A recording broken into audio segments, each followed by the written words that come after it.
Hello मित्रों, आपका स्वागत है हमारे चैनल पे। आज हम देखेंगे use of is am are का हम प्रयोग देखेंगे, किस प्रकार हम यूज कर सकते हैं इज एम आर का। तो हम अपना वीडियो स्टार्टिंग करते हैं।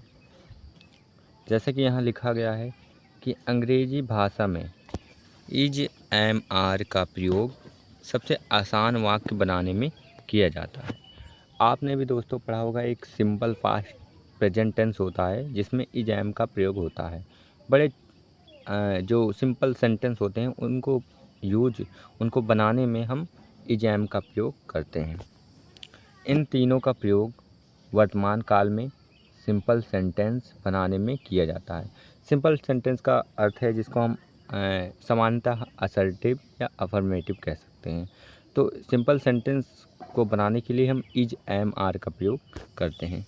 इनका प्रयोग आसान भी है और उपयोगी भी है। इनका जो प्रयोग है, जो यूज है, वो हमको सरल भी लगता है, सिंपल भी लगता है एंड जो यूजफुल है और यूज करने योग्य भी है, उपयोगी भी है। आइए इस प्रकार के वाक्यों का अभ्यास करें। तो चलो आज हम देखते हैं अफर्मेटिव सकारात्मक वाक्य, जैसा कि यहाँ लिखा गया है। जैसे अफर्मेटिव वाक्य मैंने बताया सिंपल वाक्य होते हैं जिसको हम सकारात्मक वाक्य कहते हैं। जैसा है, मैं एक डॉक्टर हूँ, तो आई एम ए डॉक्टर। यह एक कार है, दिस इज ए कार। यह साइकिल है, तो यह का होगा दिस, और साइकिल का होगा बाइसिकल इज। तो देखो, इंग्लिश का जो सेंटेंस है वो हिंदी के जो इंग्लिश का सेंटेंस है वो हिंदी के कुछ जैसे बनता है। ये बना है, यह है साइकिल। इसका जो बना है, यह है साइकिल, यह है cycle, this is A cycle. देखो, यहाँ का जो दिस का अर्थ होगा यह, इज का अर्थ होगा है, और ए साइकिल मतलब एक साइकिल। तो है, यह है साइकिल एक। तो पर हम इसे जब इंग्लिश को हिंदी में ट्रांसलेट करेंगे तो हम पढ़ेंगे दिस इज ए साइकिल, अर्थात यह एक साइकिल। वह मंदिर है, दिस डेट्स ए टेम्पल। यह हमारी फैक्ट्री है, दिस इज आवर फैक्ट्री। उसका नाम पूजा है, हर नेम इज पूजा।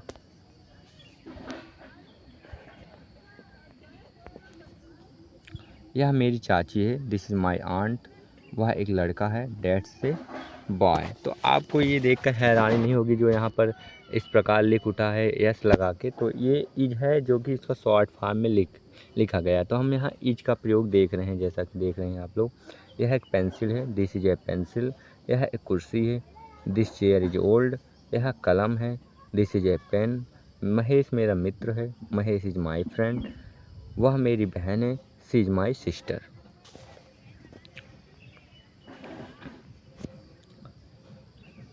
वह एक विद्यार्थी है, ही इज ए टीचर। यह मेरी गायें हैं, दीज आर माई काउच। देखो, यहाँ अब आर का प्रयोग हमें देखने को मिल जाता है। आर का प्रयोग, यह मेरी बोतलें हैं, दीज आर माई बोतल्स। वह धोखेबाज है, ही इज ए चीटर। अब हम आगे बढ़ते हैं।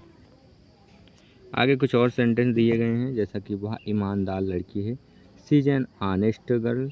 वह मेरे रिश्तेदार हैं, देयर आर माई रिलेटिव्स। वह बदसूरत है, शी इज अगली।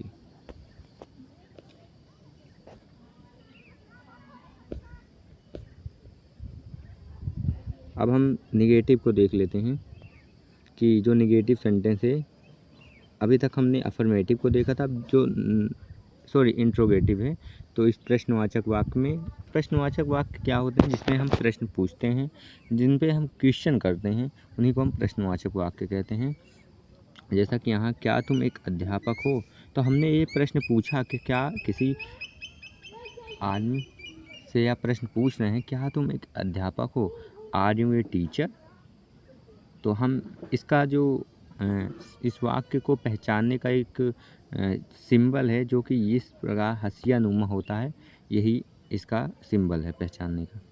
क्या वह बैलगाड़ी है? Is that a bullock cart? क्या यह तुम्हारा पेन है? Is this your pen? क्या सुजीत एक लेखक है? Is Sujit a writer? क्या वह भूखी है? Is she hungry? क्या तुम बीमार हो? Are you ill? क्या वे सैनिक है? Are they soldiers?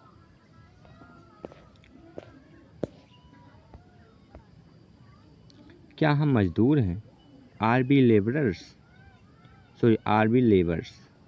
तो क्या हम मजदूर हैं? Are we labours? क्या बक्सा भारी है? Is the box heavy?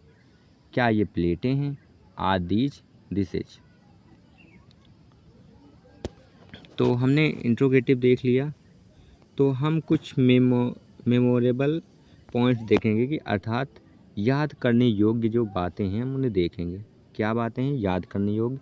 जैसा कि पहला पॉइंट हमें दिया गया है कि एम का प्रयोग आई के साथ किया जाता है। ठीक है, जो एम का प्रयोग है आई के साथ किया जाता है, जबकि इज का प्रयोग सिंगुलर वर्ड सब्जेक्ट जैसे he, she, Ram, Sita, this, that आदि के साथ, तथा आर का प्रयोग प्लूरल सब्जेक्ट जैसे we, you, they, these, those आदि के साथ होता है। आर का प्रयोग हमने देखा बी के साथ होता है, यू के साथ, दे के साथ, दीज का और दोज का, ये प्लूरल हैं, प्लूरल सब्जेक्ट हैं, इनके साथ आर का प्रयोग सामान्यतः किया जाता है। अब हम सेकंड देखते हैं। सेकंड क्या हमें पॉइंट्स दिया गया है, जैसे आई और ये लिखा गया था संक्षिप्त रूप में, तो हम आई एम इसका जो संक्षिप्त रूप है जो कि बोलचाल में काफ़ी प्रचलित है। आई एम के समान ही अन्य संक्षिप्त रूपों में भी अभ्यास करें, जैसे सा है, दैट्स इज, दैट इज है संक्षिप्त रूप है डैट्स, सीज का संक्षिप्त रूप है सीज, और हीज का संक्षिप्त रूप है हेज, हम इसे समानतः कह देते हैं। बी आर का संक्षिप्त रूप है बी आर, दे आर का संक्षिप्त रूप है दे आर, तथा यू आर का संक्षिप्त रूप है यू आर। तो ये मेन पॉइंट्स है जो आपको याद करना है, क्योंकि आपको जब आप किताबें पढ़ेंगे तो ये कुछ आएंगे पॉइंट्स जिनको आपको याद रखना है। नेगेटिव सेंटेंस में देखते हैं, बनाने के लिए इज एम आर के बाद नॉट का प्रयोग किया जाता है, और इंट्रोगेटिव सेंटेंस बनाने के लिए इज आर एम को वाक्य में शुरू में लगा दिया जाता है। देखो, आपको एक सीधा सा टॉपिक ये है कि जब आपको निगेटिव सेंटेंस बनाना होगा तो आपको क्या कर देना है, सिंपली आपको क्या करना है कि जो इसकी हेल्पिंग वर्ब है, हेल्पिंग वर्ब यही है इज आर एम, तो इसको क्या करना है कि आपको सब्जेक्ट के पहले लिख देना है, तो ये सेंटेंस बन जाएगा इंट्रोगेटिव। तो हम इंट्रोगेटिव को भूल गए थे, हम नेगेटिव को भूल गए, तो नेगेटिव ये है। तो यहाँ हम सीधा इंट्रोगेटिव पे पहुँच गए, तो हम नेगेटिव पे फिर चालू करते हैं।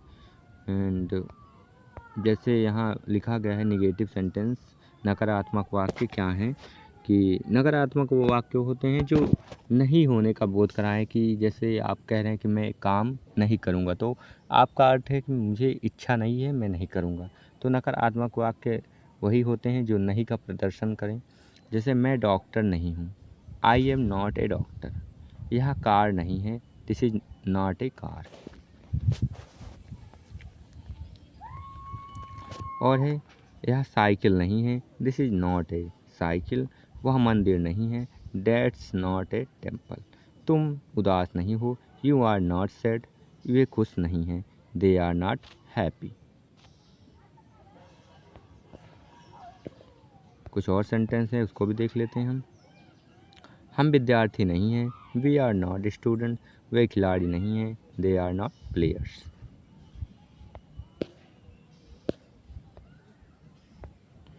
ये मूर्ति नहीं है, this is not a statue. ये बाल्टियाँ नहीं हैं, दीज आर नॉट बकेट्स। तो अब ये हमारा चैप्टर यहीं पे ख़त्म होता है जो हम इजैम का प्रयोग कर रहे थे। अब तो वीडियो को सब्सक्राइब कर देना, लाइक कर देना, कमेंट करके बताना वीडियो कैसा लगे। यदि वीडियो आपके लिए हेल्पफुल लगा हो तो फुल वॉच करना वीडियो को, और कमेंट करके बताना कैसा लगा। धन्यवाद।